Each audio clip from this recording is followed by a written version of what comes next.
Welcome to the second video of Critical Path Analysis NS3. In our first video, we looked at activity charts, and in this video, we are looking at constructing networks given an activity chart. So if you don't know what activity charts are, go back to the first video in this topic and you'll understand how to do activity charts. Now, the first dot point here we have says that activities that have no immediate predecessors follow from the start vertex. So I'm going to give an example of what that would look like. If we have a start vertex here, I'm just going to write start there.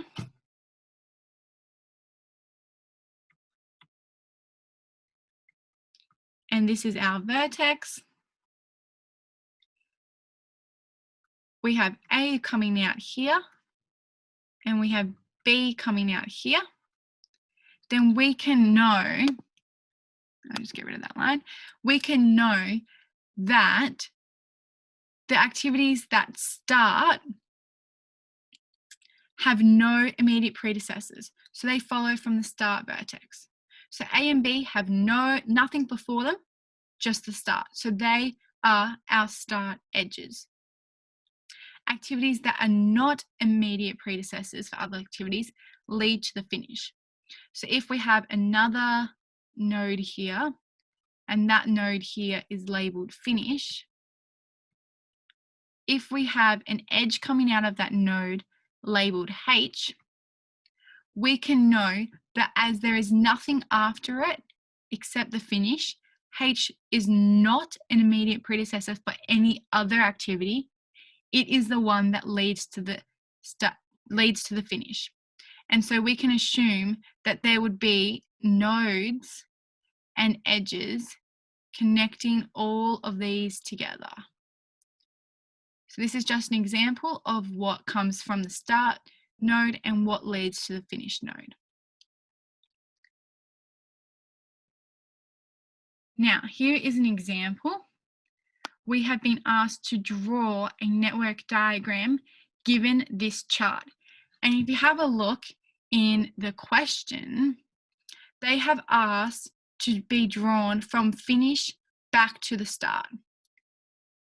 So in reverse order.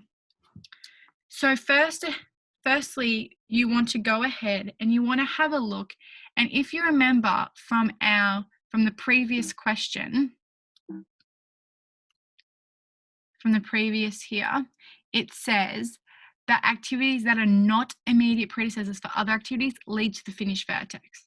So if we go ahead and we have a look for which activities are not immediate predecessors. So that's our first rule. And if we have a look here, activity H is not any immediate predecessors for anything else.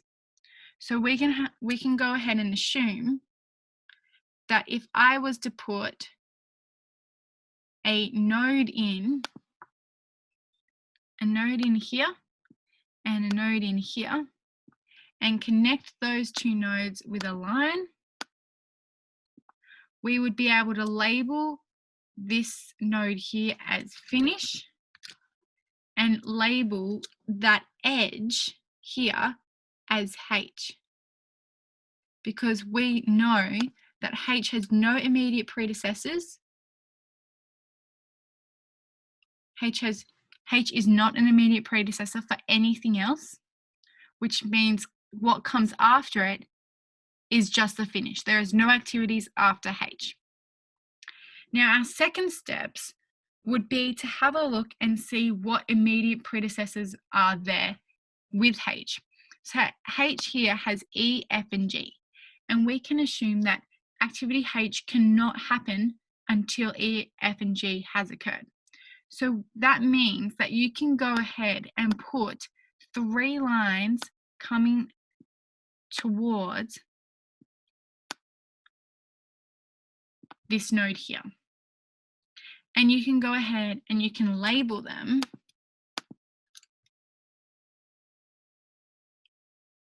E, F, and G, because now our network diagram indicates there are 3 activities that must occur before H. And H leads to the finish, which means there are no activities after H. And if we have a look at our chart, there is no immediate predecessors with H in it, which means there are no activities after H. So H leads to the finish, correct. And activity H has 3 predecessors, E, F, and G, correct. Now, the third step is to draw the immediate predecessors for each of these edges, E, F, and G. So if you have a look, let's start with E. E has an immediate predecessor of B. And we can assume that there is a line coming out of E with B. Now let's have a look at F. F has the immediate predecessor of C. So we can assume there must be a line coming out of F with C. Now, the reason I haven't drawn these 2 lines yet is because we don't know which direction these lines are going to go. These lines might go down here, they might go up here, they could go out here. We don't know which direction those lines are going to go. So we have to do this thing called looking ahead and see what might come out of G that might influence our E and our F. So if you have a look, what comes out of G is D. So I'm going to go ahead and I'm going to put a D line across here.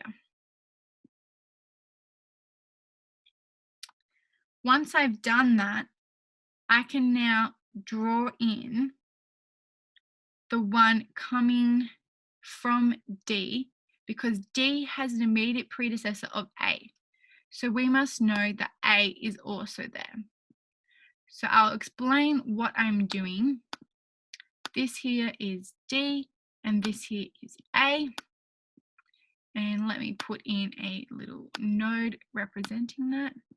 Okay, so B, C, and D all have immediate predecessors of A.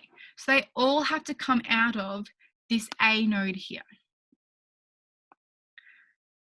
And A has no immediate predecessors, which means A is the start. So I can write A as the start node there.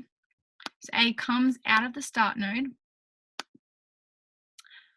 But because D, C, and B also come out of A, we had to not draw in those ones when we could have, because we had to make room for D to make sure nothing clashes. So if we go back to feeling what we were going to do before, we can now see that E has B. So E here, let me show you, E here has immediate predecessor of B. So B has to come out of E. So if I had just done it like I was going to before, here's B here. But when you get to activity B up here, you say it has an immediate predecessor of A. So you would have to connect it somehow down there. And that just looks wonky and messy. You don't want 2 lines. See how there's 2 lines? You don't want that. So what you would want to do is actually just draw a straight line from E all the way to A. And the same thing can happen with F. F had an immediate predecessor of C, so we know C has to come out of this node this way, or this way. But if you have a look at C, C has immediate predecessor of A, which means it has to go down towards the A. And so if we make it go down towards the A, it would go in that direction. So that is why you have to look ahead. You have to look ahead from the E and see that B comes out of E. Let me draw that in. B comes out of E, but if you look up and look ahead, B has an immediate predecessor of A, so it has to come out of A. And the same thing for C. If you look at what comes out of F, we have our C coming before F, but C also, if you go up to the top here, B, C, and D all have immediate predecessors of A, which means they all come out of the A node. So this is our start up here, and this is the finish down here.